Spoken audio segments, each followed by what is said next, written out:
Can we do one more red pill video? Or do you have to move on? Yeah, we can do a red pill video. Let me see what I have. Oh, Male Rights USA, you have one on deck. Uh-oh. Let me see here. It's a debate on feminism. Oh. All right, Male Rights USA wants us to react to this video that is a debate about feminism. Male Rights USA and I have had a lot of discussion on my stream here about gender roles. So I am happy to kind of play this video and in good faith have a conversation about feminism. I already can guess that we have different understandings of what feminism even is. But we can do our best here. All right, let's see. This is a short video. Oh, I'm sorry. Did you want to speak over me? Yeah, I don't care if you call me. I don't really care if you call me a strong, feminist. independent woman. Yeah. Andrew Wilson calls out Tomi Lahren in this heated debate over what masculinity is, as Andrew Wilson asks Tomi Lahren a very simple question and she simply can't answer, but instead tells Andrew Wilson what men are supposed to do, and Andrew Wilson absolutely fires back. So let's get into this heated argument over masculinity between Andrew Wilson and Tomi Lahren. So I think over the last probably 10 years, there has been what I call the pussification of men. It was everything should be about your emotions and your feelings, and men were emasculated, and this whole concept of toxic masculinity warped the minds of a lot of young men. And they felt masculine, they wanted to be masculine, but society was telling them they should be softer, that it was being toxically masculine if you wanted to play sports and chop wood and go to war. And so men were so emasculated and so beat down that then there was this revolution of what was actually toxic masculinity, the Tate brothers and others, which I feel as a female that doesn't represent true masculinity. That to me represents douchebaggery. And as a woman, I want a strong man who is a protector and a provider that will go to war if need be, that will protect me, protect my family, make money. I see that as being actually masculine. That's like the man that I grew up with, my dad. But what we're seeing now is these young men who look at Andrew Tate and the Tate brothers, and they see somebody who's just quite frankly a douchebag and disrespects women. And because they've been so emasculated, they're like, oh, great, that's a manly man. But that's not right either. So at some point, I think we'll go back to maybe meeting in the middle here. You can be a man who has feelings and emotions, but you can also go to war and protect and defend your family. I'm hoping we can get back there. But the two extremes right now, they're confusing men, and quite frankly, they're leaving women with few choices. And that's the real tragedy here. Okay, hold on. Obviously, I have some things to say. I think it's a little bit unfair to call the concept of toxic masculinity totally like invalid. The reason that toxic masculinity became such an issue was not because of what she's saying is the pussification of the culture of masculinity. I think that toxic masculinity is more appropriately described as the result of the rigid gender norms that have been enforced for so long and are no longer holding up to the test of time, because we have had violent men in human history for a long ass time, and we're trying to become a less violent people. Now, the reason that we are trying to promote more emotional intelligence among men, number one is because women are already conditioned to prioritize emotional intelligence over men.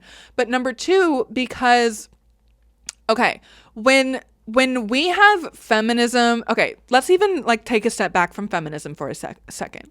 Women had to enter the workforce for a million different reasons, because all of the male soldiers had to go off in World War II, because a single income does not put food on the table for the middle class American like it did in the 1950s, when, I don't know, we were taxing the top percentage of people in this country, the appropriate 90% tax that helped fund the rest of this country. Because we don't have that anymore, a single income household simply does not work. So women have to be in the workforce just to provide for a family. And so the cat is out of the bag. We are not going, it's not realistic to expect women who finally are getting more more opportunities and more equality in the workplace, and realizing that they don't have to rely on a male partner, on their husband, for the provision of resources, for all of the things that rigid gender roles for so long were enforcing men to provide in a heteronormative relationship. The cat's out of the bag. Women are not going to go back to never having their own source of income, because now we see that it is possible to leave abusive relationships with toxic masculinity that is basically the deception that not having appropriate emotional releases, appropriate emotional intelligence, results in toxic masculinity. Because when this is tried and true across genders, when you don't have appropriate emotional processing, healthy emotional dialogue, and emotional intelligence, you are going to act out. Every single person, whatever gender, sexuality you are, has intense emotions. And when anyone of any gender doesn't have appropriate and healthy outlets for those emotions, they are going to build up and cause problems. That is what toxic masculinity is. The reason that it's called masculinity, like toxic masculinity, and not just toxic behavior, which I mean, toxic behavior is its own thing, is because women are conditioned to deal with their emotions and process them in healthy and less harmful ways on a wider, generalized, oversimplified scale. And men have not had to do that, while at the same time, women have had to enter the workforce and now have these financial opportunities that they did not have in the past.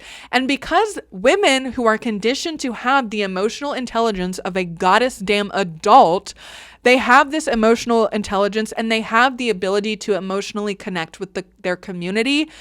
At the same time that they also have financial liberation from heteronormative partnerships, they are now looking at men who have not yet had to meet them in the middle and become more emotionally intelligent. Men have not had to, because they've been making the financial resources this entire time. Like, their survival is not as at risk as womanhood's is. And so the reason toxic masculinity as a concept came about is because women who, for a variety of reasons, had to and have stayed in the workforce and have both emotional intelligence and financial independence, we're looking at men who have the financial independence but have yet to meet us in the middle with emotional intelligence. Women are tired of having to work so that we can put food on the table alongside our male partners, and also being the only ones doing the emotional labor in a heteronormative relationship. Like, that's why we're calling out toxic masculinity, because men deserve, this isn't an attack, this is not an attack on men. Men deserve to have appropriate, healthy emotional intelligence that allows them to process the trauma that they experience in this life, in this capitalist regime, in this terrible imperialism that the United States is forcing on the rest of the world, etc. Whether or not you recognize that it's negatively affecting you, it is. It is harming us all. And so men deserve to be able to have emotional depth and intelligence and expression and vulnerability. And frankly, this has nothing to do with whether or not you can also be a provider. That is what feminism is about, is recognizing that the rigidity of gender roles and declaring that if you have this genital, you are a provider, or if you have this genital, you are a caretaker. That is what feminism is resisting, because we have learned as feminists that we are able to be both caretakers and providers, and we're just asking the men to meet us in the middle, because we can't go back now that we have all of this liberation and independence. Like, it's just not realistic to expect us to go back to the rigid gender roles that were not serving everyone. So guess what, Tomi? That's the real, is it Tommy? Whatever. Guess what? That's the real tragedy here you can see. I completely agree with you, but Andrew, you were shaking your head quite vigorously. Why? Yeah, well, I mean, it's just more feminine or feminist nonsense, ultimately. And the covert feminism in society is big, especially on the conservative side. So here's what happens, right? Women need to have feminine virtues for men to be pursuing masculine virtues, for you to say things like, well, men, what I want is for men to protect me and I want men to make money. Well, that's great. What that ends up doing is it gives you a set of privilege in society. What do men get? What do men get for doing that for you? What are we getting from women for doing that? Are we getting chaste virgins on our wedding night? No, we're not getting chaste virgins on our wedding night. Are we getting women of great virtue? No, we're not getting women. Why is virginity so, I mean, okay, I know why virginity is so highly valued by pervs, but I don't get it because virgins are not good in bed. I don't get that. Like, don't you want someone who knows what they're doing? I can't. Women of great virtue. The idea of courtly love is supposed to be done for women of great virtue. Where are they?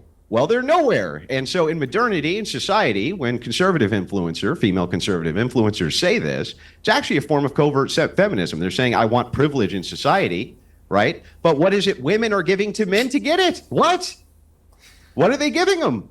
Tell me. Well, Can I gave you a please, place Pierce, can I please chime in here? Yes, you can.